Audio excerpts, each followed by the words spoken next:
होता था, उस पति को बुला करके 15 टुकड़ा में काट करके वो नीला ड्रम में पैक कर देती है। सीमेंट का घोल बना करके बढ़िया से तोप देती है, ढक देती है कि कोई को पता ना चले किस घर में लाश है। वाह, सही कहले रहल भैया। कहे जब वो 5-6 साल विदेश रहे जियल है कौन फायदा। देखा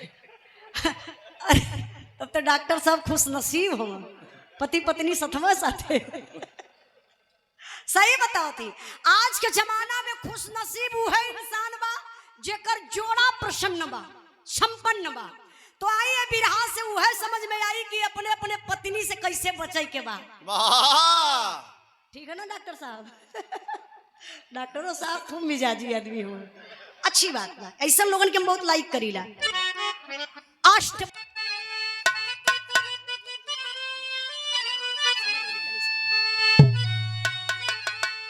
इकट्ठे रहली नार नवेली,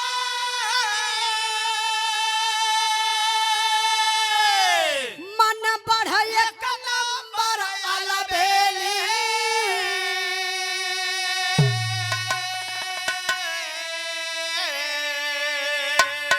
खेली पति के संग में एक दिन ऐसा खेल,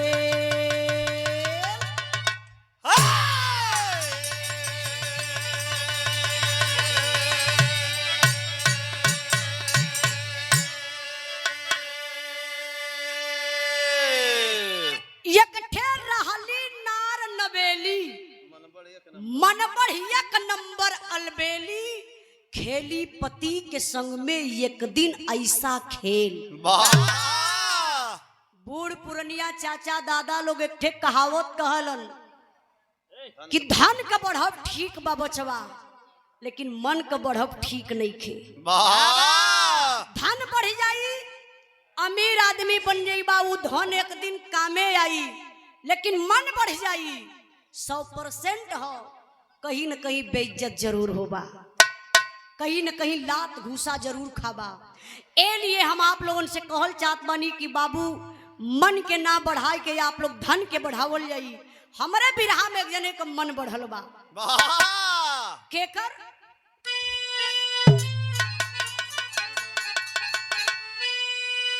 और दुनिया में साधु संत,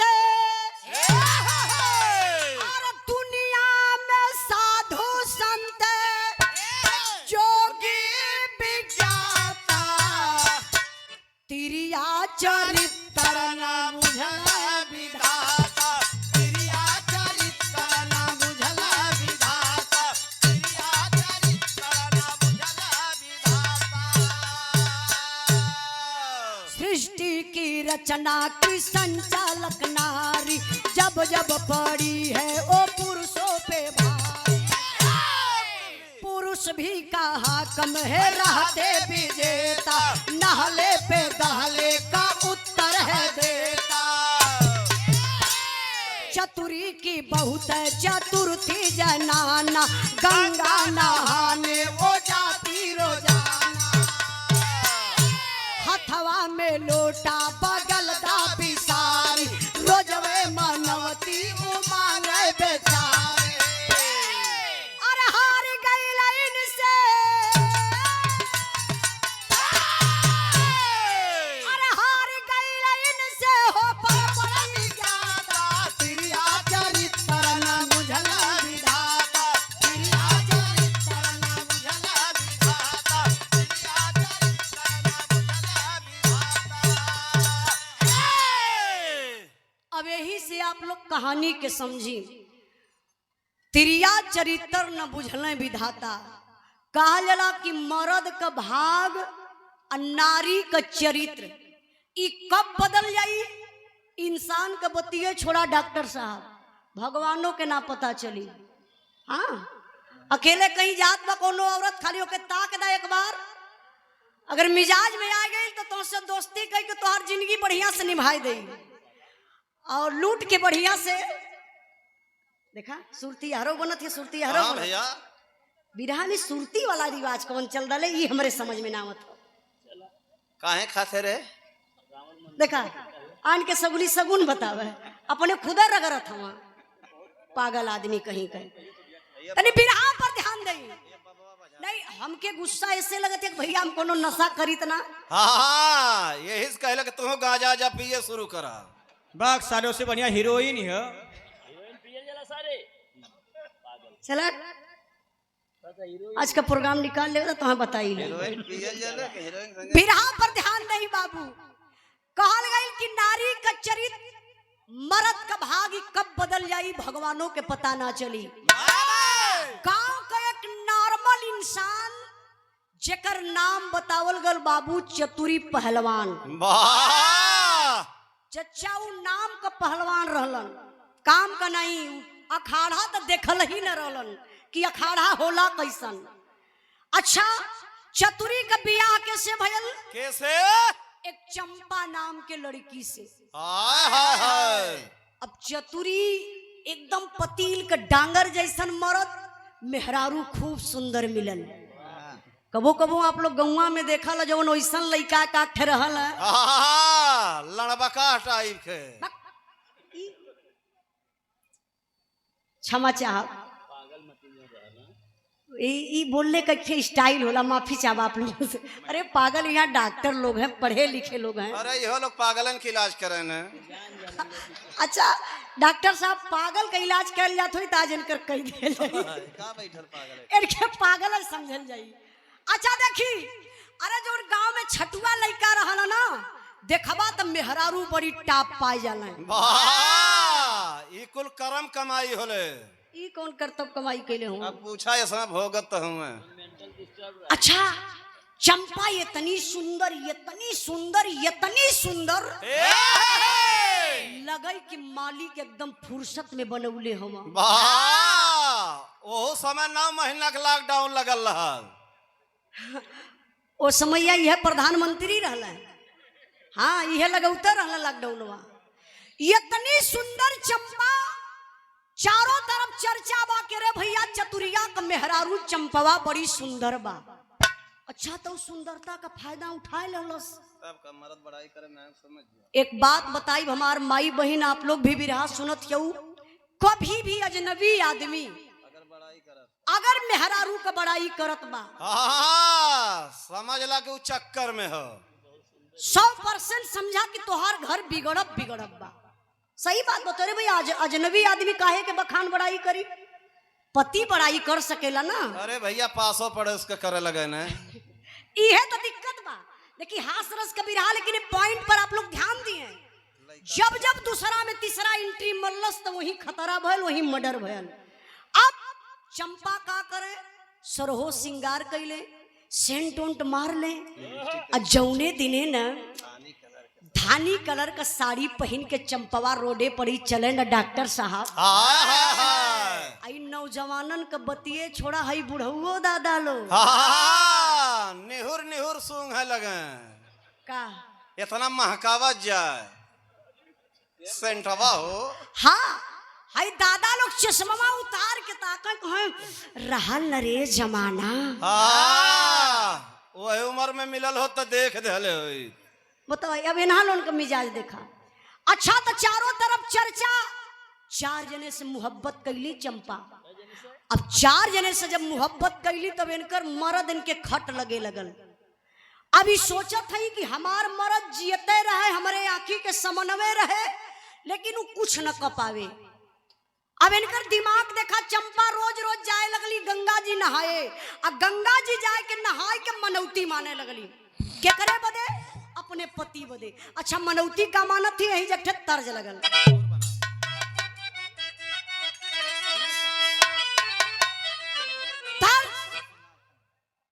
इलाहाबादी टुकड़ा बा। एक गीत के स्वर्गीय हैदर गुरु अपने अंदाज में बड़ा लहाई के गावत रहलन। ई हमार अंदाज बा कैसे मास्टर साहब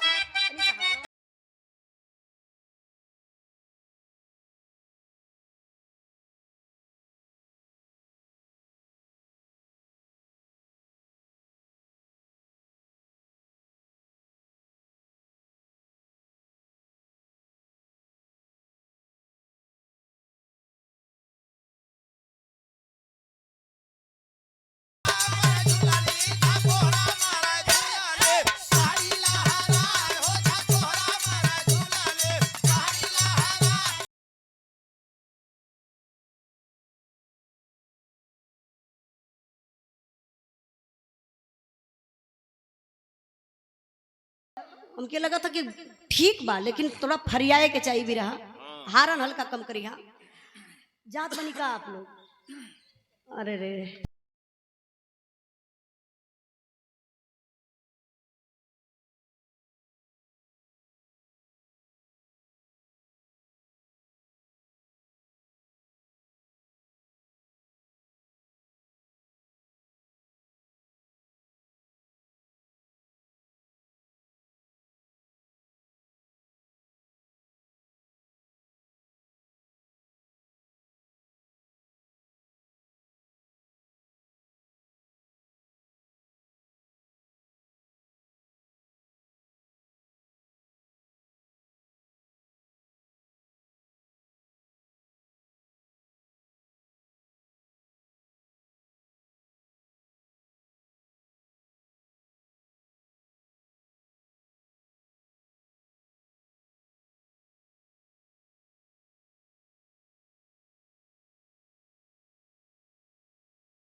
ए लाइन पर आप लोग ध्यान दिए, चंपा जाए के गंगा जी में नहाए, और नहाए के तने पानी में खड़ा हो जा बाबू, अजुरिया में पनिया लेके इसे गंगा जी में चढ़ावे, मनौती करे कि ए गंगा माई हमारे पति का दोनों आंख फूट जाए, हमारे मर्दे का दोनों आंख फूट जाई, तो तोह के डबल नारियल, डबल चुनरी, डबल कराही चढ़ाई। अच्छा रोज रोज गंगा जी के जाई के मनावे। अब चतुरी सोचना कहना कहो हमार मेहरारू ई कुछ दिन से कर चाल ढाल बदलल लगत बा, न टाइम से खियावत बना, टाइम से पियावत बना, बढ़िया से डोलत बना, बढ़िया से बोलत बा। और देखत ही भोरवे भोरे गंगा जी नहाए चल जात हो। दिमाग लगौना चतुरी, पीछे पीछे छुप छुप के चतुरी जाए लगलन। वही गंगा जी के किनारवा एक गड्ढा खोद के वही गड्ढवा में जाए के छुप के बैठ जाए, चंपा के पता ना चले कि हमार पति यहाँ आवेलन। अभी नहाए के जब गंगा जी से मनौती करे कि गंगा माई हमारे पति के दोनों आंख फूट जाए, तो चतुरी सुने कहाँ कहो हमारे मेहरारू हमारे आंख फूटले कई मनौती मानत बा, ई हमार अखिया फोड़ के करी का मनवा तो करत बा कि जाए कि ये झोटवा पकड़ के यही पनिये में डुबाई दे। फिर चतुरी कहले कि रहमन तुम मान जो हाउ तो हमारे मेहरारू ना देखी करे लेका। चतुरी और दिमाग लगौले भैया, अवजिया अपन बदले शुरू कैलन। आप लोग देखा ला एक आठ मर्द मेहरारू नियर बोल दिला, रियाज मरला अपने आप के गंगा माई बन गई। जब ही दूसरे दिने गईली नहाए, ए बाबू हे लइका शांति रहे बाबू इनके पता ना कि मैंने कहा थैला शांत। अच्छा देखी यही से कहा जाला कि मेहरारून की अपेक्षा मर्दन का दिमाग तेज होला। चतुरी धैर्य बनौलन, जाय के वही गड्ढा में छुप के सुने शुरू कैलन। अपन मुहवा इसे ऊपर कैलन, हथवा इसे लगाए के वही गड्ढवा में से अपने आप के गंगा माई बन के बोलत हुआ कि अरे मेरे भक्त, मैं गंगा माई तुम्हारे भक्ति से प्रसन्न हूं, तुम्हारे पति का आंख फूटेगी बच्चा, लेकिन एक काम करना पड़ेगा। अच्छा कौन काम करे के पड़ी मास्टर साहब?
चलाकी कैलन।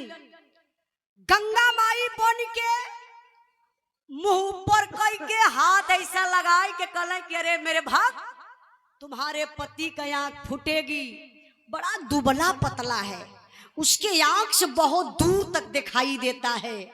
एक काम करना, डेली घी खिचड़ी खिलाना। घी खिचड़ी खाई तब मोटाई जाई, और जब मोटाई जाई तो करे दहिये में चर्बी ना, ओकरे अखियों पे चर्बी चढ़ जाई, और जब अखिया पे चर्बी चढ़ जाई तो वो अनहराई जाई। फिर जवन मन करी तवन तू करिहा। अब भैया चंपा 4 यजुरी पानी और गंगा जी में चढ़ौली कहनी, जय हो गंगा मैया। एकदम सहजे उपाय, ना कोनो ओझा के यहाँ जाए के पड़ल, ना कोनो वैद्य के यहाँ जाए के पड़ल, ना डॉक्टर के यहाँ। घी खिचड़ी खियाई हमरे मर्दे के यहाँ कान्हर हो जाई। चंपा अली घरे, अच्छा भैया प्रयोग करे लगली। गजब का खिचड़ी बनाई के 4-5 चम्मच वही में घी डाल के चतुरी के दे दे खाए बदे। चतुरी जब घी खिचड़ी खाए, अच्छा जवन मरद टाइम से भोजन ना पावे दीना भैया, अब वो मरद टाइम से भोजन पावे लगल, वो घी खिचड़ी जैसे ही चतुरी खाए तो कहे जय हो गंगा मैया, आपके कृपा से, तो हरे कृपा से हमारा आज पेट भरत हो, नहीं तो हमारे मेहरारू हमके उपवास से मारत रहल है। अच्छा धीरे धीरे कितना दिन बीतल, 6 महीना। 6 महीना घी खिचड़ी चतुरी खैलन। यहाँ तमाम डॉक्टर साहब आप लोग हैं, एक बात बताई, जवन मरद 6 महीना घी खिचड़ी खाई, ओकरे आंख का रोशनी कम होई कि तेज? अरे भैया अनाज के चौकी तोड़ दे हो, ये हम पूछलिए। इतनी पावर हो जाए। पावर तो बढ़ी जाई। डॉक्टर लोग भी बतावल कि घी खिचड़ी खइबा तो ताकत बढ़ी, कमजोरी दूर होई। अब भैया चतुरी 6 महीना घी खिचड़ी खैले, इनके आंख का रोशनी और तेज हो गई। चतुरी के खूब देखात बा, लेकिन चतुरी वादा कैले रहला गंगा माई बन के कि 6 महीना में तोरे पति का आंख फूट जाए। अब चतुरी है से मीजे लगाया खिया। जब चंपा के देखा हाँ लगा यार वहाँ टोव का कि कहीं लड़ न जाए। हाँ बनावटी आन्हर बन के ऐसा खिया खिया मीच के ऐसे टोई के चले लगे। तब का एक आध दिन तो चंपो को हिम धैले। और जब अपने दुल्हन चंपा के देखा तो बनावटी जाए के लड़ के गिर जाए। जब गिर जाए तो चंपावा का देखा, यही के कहा जला तिरिया चरित्र। बाह पकड़ के उठावे, कहे देखा हमारे रमऊ का आंख जवनिये में चली गई। अच्छा अपन ही आंख फोड़ले बा, अपन ही रोवत बा कि हमारे राम का आंख जवनिये में चली गई। चतुरी कहले तू का घबराहत है, जवन तू सोचत हूँ हमारा आंख चल गई ना, जवन तू कर्म करत हूँ हम कुल देखत हैला, मनवा में चतुरी सोचत हुआ। धीरे धीरे कुछ दिन और बीतल, चतुरी एकदम बनावटी आन्हर हो गई। कहना चंपा हम जब से घिउआ खिचड़िया खात हैला हो, हमारे अखिया का रोशनिया एकदम खत्म हो चल गई। अब तो हमारे एकदम ना लौकात हो, दिशा मैदान भी करे में दिक्कत बा। अच्छा धीरे धीरे कुछ समय बीतल, और जब कुछ समय बीतल तो ये बाबू होत का बा, एकला ही नहीं जब तर्ज लगल बा।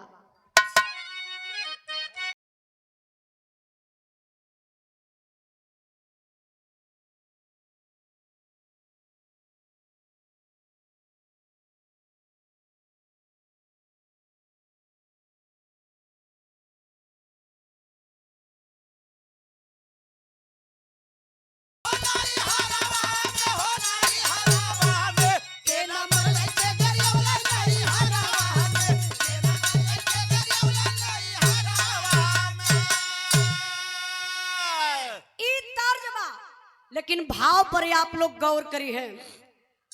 अब चंपा के आशिक कई गो रहलन, कैठे हाँ बार वीरन एकदम पकड़ के बैठल हुआ। हाँ कि अक्को मारा सारे हम लाइन में लगी हैं। नहीं यार बक कुछ भी बोला नहीं भैया। देखा बिरहा का मतलब ही होला डॉक्टर साहब, हाँ लोगन की याद हो, यही भी याद छोड़ ले रही। आप सम्मान किए शोभनाथ यादव, पूर्व लेखपाल महोदय। अब चंपा के कई गो आशिक रहलन, 4 गो। अब चारों आशिक करत कहूँ मास्टर साहब, बिरहा में भाव बा।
हो गईले मर्दाना, गोरी के रहल 4 दीवाना, रोजाना घर में बुलावा आधी रतिया के।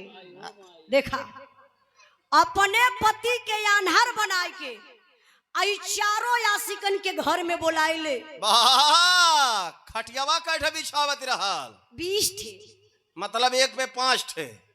नियत खोर आदमी, पागल कहीं का। आप लोग हमार बात समझिया।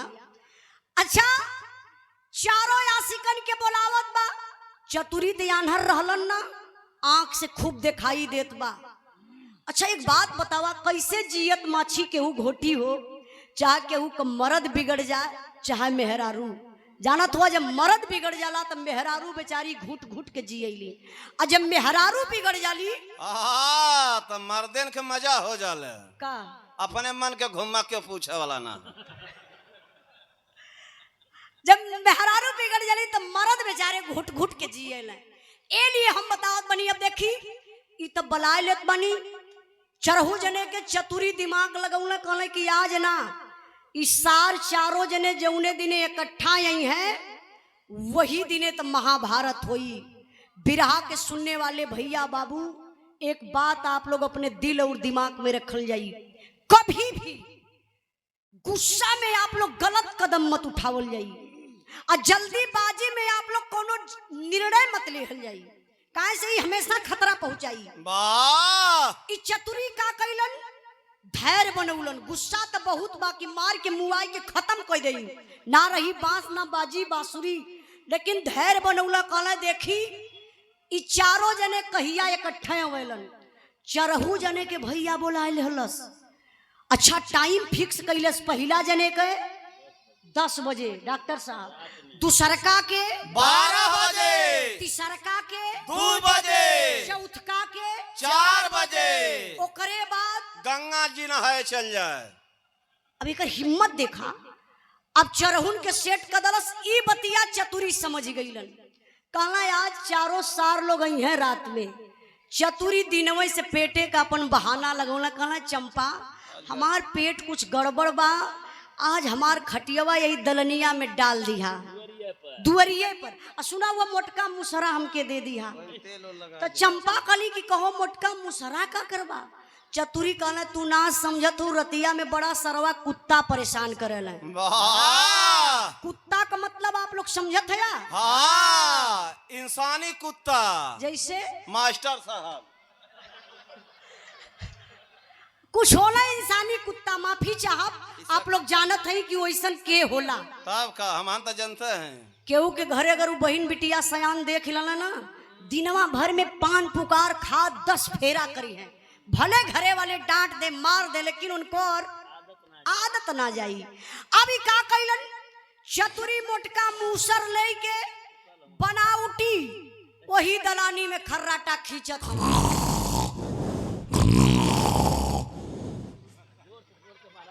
ये का हाँ, ये चतुरी के सार हमें ई करत का हूँ। हाँ, अपने बहन के दलाली करत हूँ, गराहक खोजत हो। अब चचा इनकी का जरूरत है यहाँ बोलने का? सर वो वीडियो चलत है। हम खुद गाय के बतावत है वीडियो दिखावत। फिर एक बार सुनता। अब ना सुनती। अब चतुरी बनावटी खर्राटा खींचत हमें आवाहर भैया पहला जने देखत हुआ घड़ी में कि 10 कब बजे। धीरे धीरे रात का 10 बजल। अब वो टी शर्ट हाफ वाला पहले 3-4 चड्ढा पहले। डॉक्टर साहब गाना का सुनत हुआ तुमसे मिलने का दिल करता है रे बाबा। यार चतुरियो मूसर लेके इंतजार करत हुआ कहला कि यार रे बाबा। तुमको पीटने का दिल करता है रे बाबा। किसको रे बाबा? वो जवान अवत था। कहना यार रे बाबा। अब भैया पहला जने चल रहे रात का 10 बजल हो। जैसे ही द्वार डकल है बाबू तबले तो गजब हो गया। अच्छा गजब का हो तो यही जरूर कर रही। सुनील प्रधान होत का बा।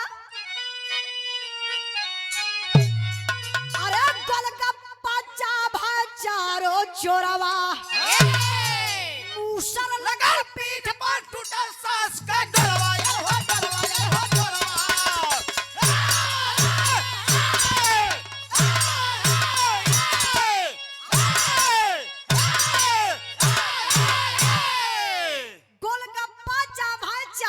चोरवा मूसर लगल पीठ पर टूटल सांस का डोरवा। पहला जने तो चलल कहा जला कि परकल गोह करौना खाए और जब जब महके तब तब जाए। रोज गयल गयल रहलन। जैसे ही द्वार डकले आई 6-7 महीना के घी खिचड़ी खाइल शरीर। अरे चतुरी मूसर उठौलन आ खींच के मूसर मरले कला यक्कई मूसर में। पहला शो खत्म। वो फिल्म हाल रहल का। अरे भैया उसे बढ़िया हाल रहा। पागल कहीं कर। यक्कई मूसर में पहला जने खत्म। जब पहला जने खत्म हो गई तो चतुरी पहलवान आदमी अभी है पकड़ के टंगरिया उनकर ऐसा लोग आए के फेंकत हो कला जो है बिस्कुट के बगल में रहो। वही दलानी में फेंक दहल। दलानी में पहला जने मर के खत्म हुआ। अब बचल कई जने हुवन? हाँ 3 जने। ईमानदारी करत हुआ लोगन। देखा बढ़ाया मत नहीं तो दिक्कत हो जाई। अब बचल हुआ 3 जने। और जब 3 जने बचलन तब का भल मास्टर साहब।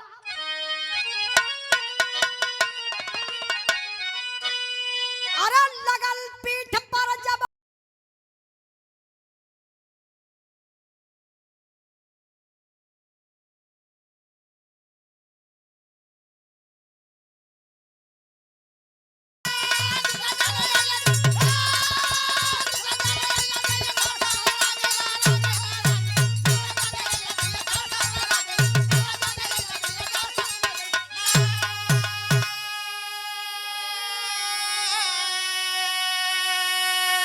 दूसरा तीसरा चौथा जब की पारा पारी हो वही मूसर से मारी मारी के लाश पसारी हो।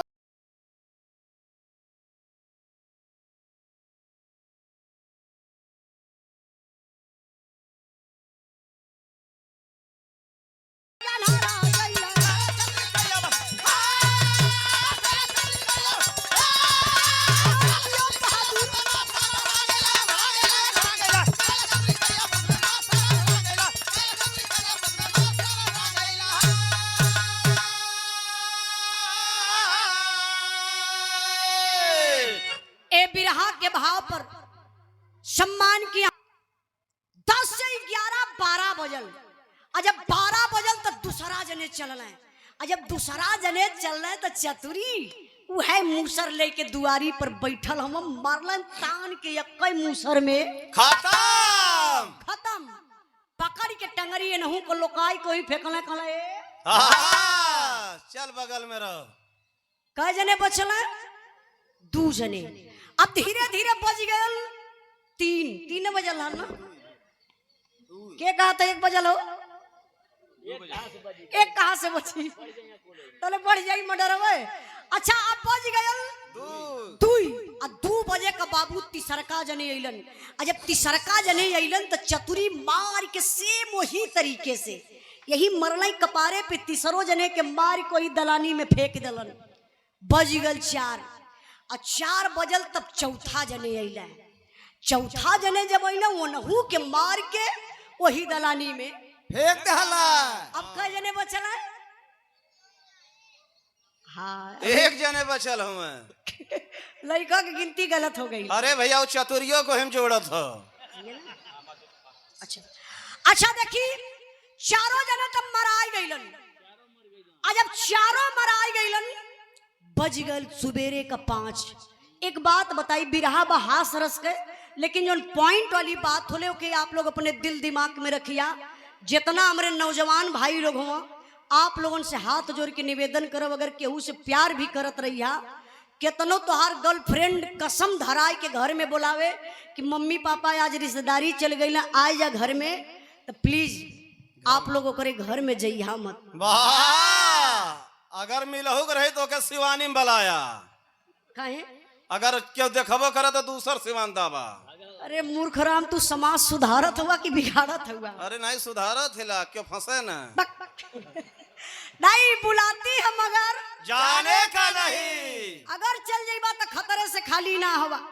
ए लिए कभी भी जिंदगी में अपने गर्लफ्रेंड के घर में मिले मत जाइया डॉक्टर साहब। तब का ये समय कहाँ के हो जात हो? तब कब जाए? अब होटल सब बुक कर ले तो कि इकुल बतिया तो के बतावे ला यार मास्टर साहब। जा कल्लू महाराज डॉक्टर साहब कोनो पागल भइले कभी इलाज हका जैसे आदमी पागल हो जाए ऐसा कोनो इंजेक्शन होते नहीं कि लगा देता हमारे हारमोनियम मास्टर के। सच्चाई कहती हमारे दिमाग चाट गल हो चचा। कुशियाल यादव बनपुरवा। अच्छा कुशियाल यादव बनपुरवा से मराई गईलन। चारों जने जब मराई गईलन तब 5 बजल सुबेरे का 5 बजल तो चंपा का नींद टूटल। आ जब चंपा का नींद टूटल तो मुहबाई लेत अंगड़ाई लेत कहली कहो 4 में से अक्को ना आइलन। आज अक्को सोहना चलल। तब ले चंपा आई गईली दलनिया में।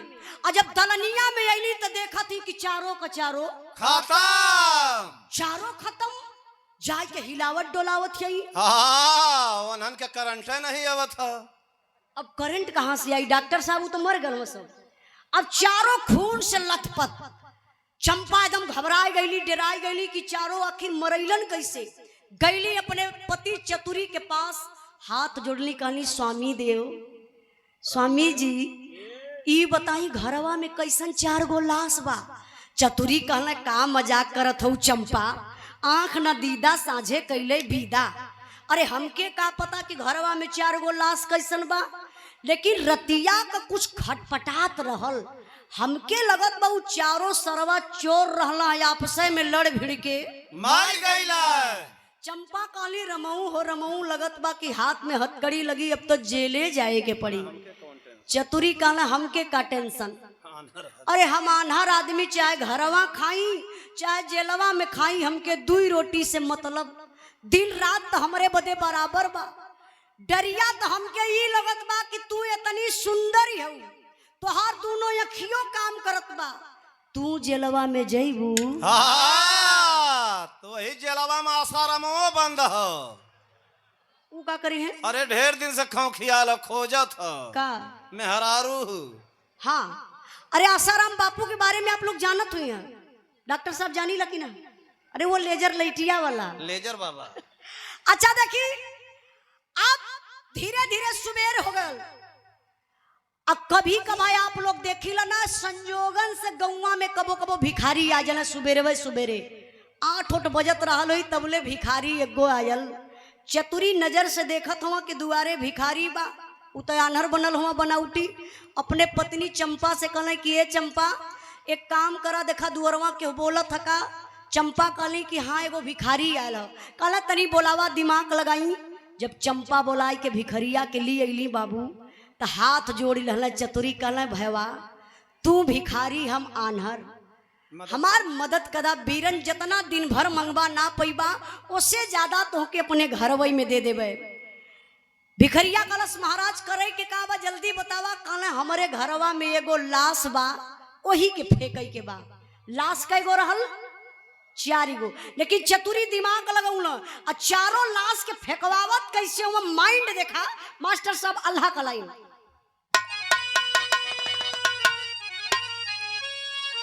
अच्छा, आप बड़े ही महान व्यक्ति से आप लोग शांति बनौले ही, ऐसे ही शांति बनौले रही। बिरहा पर ध्यान दई, चारों जने का लाश अब दिमाग लगा के चतुरी फेंकवावत कैसे हुआ एक पॉइंट पर आप लोग ध्यान दिए। अब आओ, अरे याद का जरा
पेट बाबू बैठ जा लल्ला। आग का जरल त दवाई मिल जाला, हाथ गोड़ टूट जाई, कहीं चोट लग जाई, दवाई लगा देवा आराम हो जाई। लेकिन पेट ऐसन पापी है ना, कौनो दवाई से भरे वाला ना बा। जब तक के भोजन ना मिली मरता क्या नहीं करता। अब वो भिखारी बेचारा लाश के उठौलस, दोनों प्राणी बोरा में लसिया भर के घिसराई के लिए आई के दुअरिया पे कैलन। लाश उठौल, भिखारी ले के कान्हे पर चलल और ले जाए के गंगा जी में फेंक देहलस। अब एक लाश फेंक के भिखारी अब रस्तवे में बा, तब ले दोनों परनिया डॉक्टर साहब सेम बोरा में लसिया भर के घिसराई के लिए आई के दुअरिया पे कह गईलन। भिखारी दुअरवा है, तब ले चतुरी लगल है डांटे। कहले अरे मर्दे, तू भिखारी, हम अनहर आदमी, हमार औरतिया थोड़ी ना अनहर बा, तू लसिया फेंकला कैसे? अब वही तू रस्तवे में रहला, तब लसिया हमारे घरे में आ गई। भिखरिया जाए के दुआरी पे देखलस, कलस अरे भगवान, लसिया तो हम गंगा जी में फेंकली, आई चतुरी के घरे कैसे आ गई? बेचारा दूसरकियो लाश के उठौलस, ले जाए के गंगा जी में फेंकत हो। अब तब नहीं तीसरकी लाश दोनों प्राणी बोरा में भर के लिए आई कोई दुआरी पे कैलन। जैसे ही बेचारा भिखारी फिर आयल, तब ले फिर चतुरी डांटे लगल। कहला मर्द एकदम मजाक बना देला, एगो लाश फेंके काली, फेंकत कैसे हुआ? अब आई तू रस्तवे में रहत हुआ, तब ले लसिया हमारे घर में आ जात हो। बेचारा आप समझ गल भिखारी, कहला लसिया बड़ी जिद्दी लगत हो। 3 लाश ले जाए के फेंक दला, जब चौथी लाश ले जाए के फेंके का नंबर आयल, समझ गल कलब ये रस्ते से ना ई लाश फेंकब। काहे से ई रस्तवा लसिया के लगत है कि नजदीक देखात बा, आई रस्तवा देख ले बा। जैसे ही हम रस्तवे में रहा थे, तब ले लसिया घरे में आ जाती हो। अब हम कितना बार के फेंकब? चौथी लाश उठौलस भिखारी, अल्लाह के बाबू जब चलल तब तक गजब हो गया। अच्छा गजब का होता मास्टर साहब? चौथा लेके चालल भारल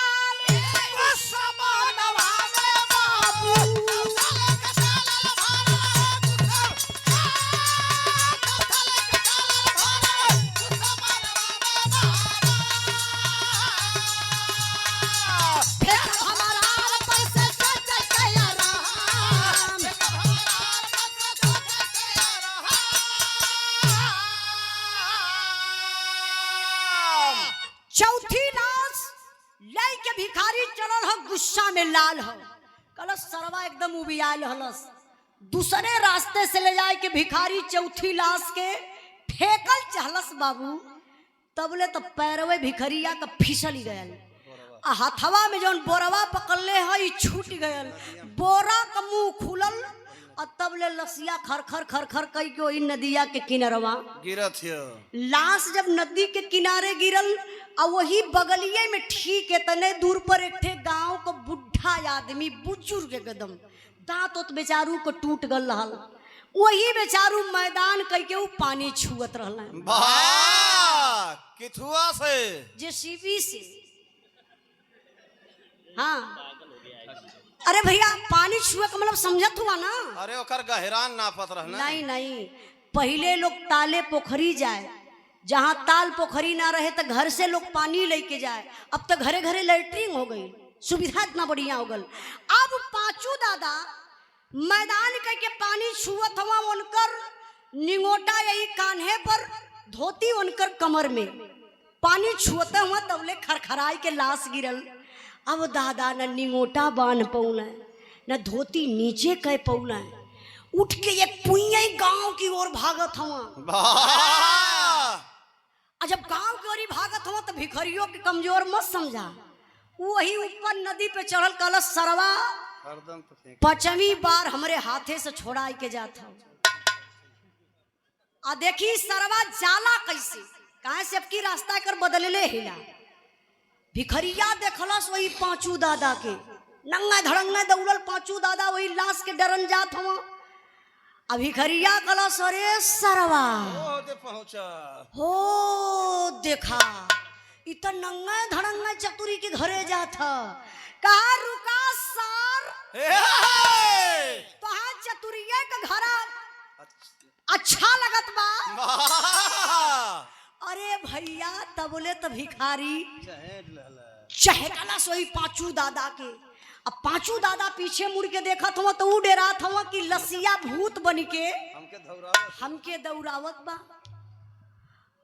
आई भिखरिया समझता कि लसिया भूत बन के है चतुरी के घरे जात बा। डॉक्टर साहब मामला कंफ्यूज हो गल। अब तब ले भिखारी जाए के आगे से घेर के दौड़ाए के पकड़लस। अब पांचू दादा के उठाए के पटक के आई है केहुनी उनके छाती पे लगौलस।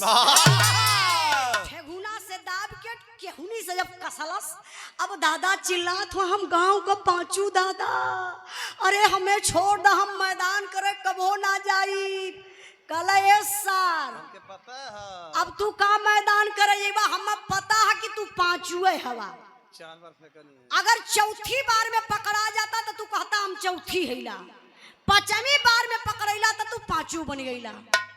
फिर ना पकड़ाल होता छठी बार में पकड़ाता तो तू कहता हम छठू हैला। मतलब चौथी पांचू छठू तू बना। अब तुहके बार बार हम नदी में फेंकी भूखन पियासन हमार जान जाता सारा तो तोके ऐसन बांध के फेंकब ना। जिंदगी में ना जाइबा। अब जिंदगी में चतुरी के घरे ना जाइबा। जियते डॉक्टर साहब पांचू दादा के साथे देखा। अब ऐसे पांचू दादा का निंगोटा लपेट के भिखरिया पांचू दादा के मुहे में पांचू दादा का आवाज बंद और निंगोटा जवनी धोती बा धोती खोल के पांचू दादा का हाथ गोड़ बांध के इसे गठरी बना देहलस आ घिसराय के जियते ले जाए कोई गंगा जी में फेंकलस। अच्छा तो वही ऊपर से नदी पर से ताकत हो देखी कब निकला सारा देखी कब निकल के जाला चतुरी के घरे। अच्छा तो भैया कहाँ से जाई पांचू दादा बह गई आयल भिखारी वापस घरे। चतुरी से कहला कहो भैया देखा लसिया आयल की ना। चतुरी तो समझत हुआ कि चार लाश रहा तो पचवा कहाँ से आई। कहला नहीं नहीं अब की बार तोहर तेवर देख के हमके लगत रहा कि मजबूती से फेंकबा। भिखरिया कहला ना ना भैया नंगे धड़ंगे तोहरे घर की ओर सरवा भागल आवत रहा। अब की चंपक मुआ देत पावत। अब पकड़ के हाथ गोड़ बांध के फेंकले हिला जिंदगी में ना आई। चतुरी कहना ये चंपा जल्दी करा जवन रुचे पचे खियाए पियाए के भिखरिया के भगावा नहीं तो देखा जियते पांचू दादा के मार के फेंक दलस। अब हथकड़ी पक्का लगी। ए भैया जो रुचल पचल लोग भिखारी के देहला भिखारी 9 2 11। अब चतुरी ले के मूसर डॉक्टर साहब वही अंगना में बैठल है। कहला ये चंपा मोर रनिया, हाँ, लावा लोटा में पनिया। कहला 6 महीना घी खिचड़ी खियौलू हमार ताकत ना यजमौलू। अरे यार अली चंपा वही अंगना में बैठली, बाबू तबले चतुरी लाठी ओ मूसर लगल है बरसावे, मरल 4-6 मूसर ही पीठी पे। ए भैया पीठी पे ना मरना, तब कहाँ भाई रीढ़िए टूट जाए ऊपर मरी है तो, और नीचे घुसका। यह कुल कई तैयारी पीएचडी कैले हो कुल विभाग से। अच्छा जब 4-6 मूसर लगल तब भगवान का कृपा देखा, आकाश मार्ग से शंकर भगवान पार्वती जी जात रहले, जैसे ही लगे मूसर चंपा के तो बगल में शंकर भगवान के बैठल पार्वती जी चिहुक जाए। शंकर भगवान कहना देवी हम तोरे सथवई में, कैसन चिहुकत हो। कहा प्रभु जी देखा मृत लोक में एक नारी का अपमान होता, चल के ओके बचाला। शंकर भगवान कहना का तू हमहू के जात हो के काक मूसर लग जाए।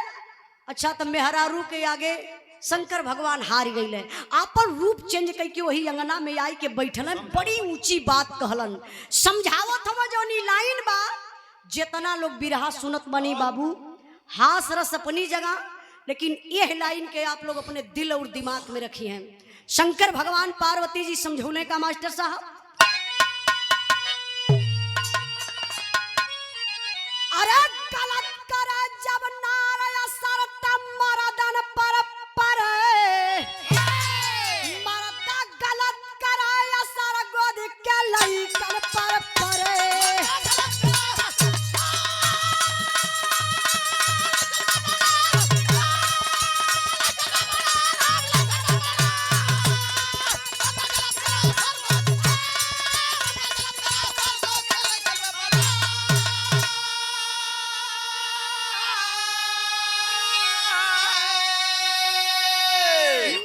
चाह नारी एगो बतिया लेबा मान हो, जावन एगो जोड़ा राजी दिहला भगवान हो।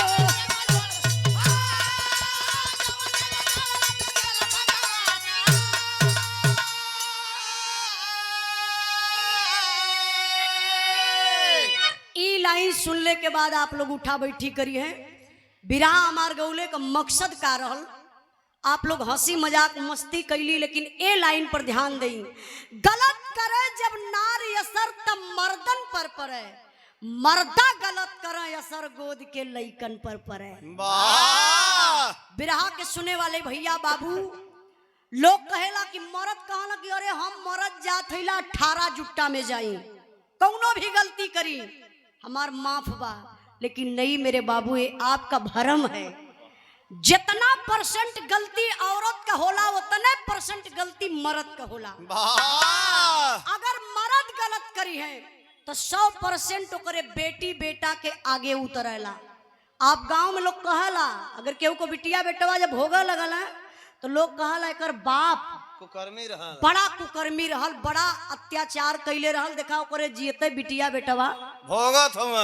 अच्छा मेहरारू गलत करी 100% वो मर्दे के आगे उतरी। ए लिए हम आप लोगों से कहत बनी कि जवन एगो जोड़ा मर्द चाहे मेहरारू एगो बतिया लेबा मान हो, जवन एगो जोड़ा रच दिहले भगवान हो। जेकरे साथे बियाह शादी हो गल वही के अपन औरत माना, अपन लक्ष्मी माना, अपन देवी माना। अपने माई बहन लोगन से कहबे हाथ जोड़ के कि जेकरे साथे बियाह हो गल अपने पति के पति परमेश्वर माना, वो नहीं के भगवान माना, तब तक रिश्ता चली। और जहां जब जब धूप रानी के रिश्ता में तीसरा एंट्री मरलस, वही बेवजह बेगुना हमारे भाइयों का आज मर्डर हो रहा है। आप लोग सुनला टाइल्स कांड, फ्रिज कांड, कुकर कांड, ये काहे बदे होत बा? सिर्फ यही है हवस के चक्कर कि हवस के चक्कर में आप लोग अपनी दुनिया को उजाड़ देते हैं। भगवान सबकर जोड़ा बनौले हुए, अपने अपने जोड़ा के साथ मस्त रहा, स्वस्थ रहा। हम चाहब कि अपने अपने पत्नी से आप लोग प्यार करा। के अपने पत्नी से प्यार करे तेरी हाथ उठा के बता दे भैया। डॉक्टर साहब हाँ उठावे के बड़ी शक वाली बात ना। अच्छा कैमरा वाले भाई लोग तनी नानों के कैद कहला के अपने पत्नी से प्यार करी हाथ उठा दे तनी तो अच्छा अब बहिन भी हाथ इतने लोग उठावत हुआ मतलब जे हाथ उठौलस वो अपने पत्नी से प्यार करी आ जे हाथ ना उठौलस वो लोग के मेहरारू से दूसर कोई प्यार करेला। पागल कहीं का नहीं तो हमार कहले का मतलब बाबू कि आप लोग अपने पत्नी से प्यार करी हा माई बहन लोग जे शादीशुदा बा अपने अपने पति से प्यार करी ये घटना शायद कम हो जाई। अगर बिरहा अच्छी लगल होई तो आप लोग सुधार लिए यहाँ डॉक्टर साहब जब ना बढ़िया लगल होई तो जय जगह मन कही वह जगह जाया। पागल कहीं के बहुत बहुत धन्यवाद अपने माई बहन लोगन के देत बानी बहुत कीमती टाइम आप लोग डालू ये कुल जाए के बहन बिटिया के समझैया उजाला एक बिरहा गौले ओके सुन ला। अच्छा देखिए वहां पर पशु डॉक्टर चचा हमार चचा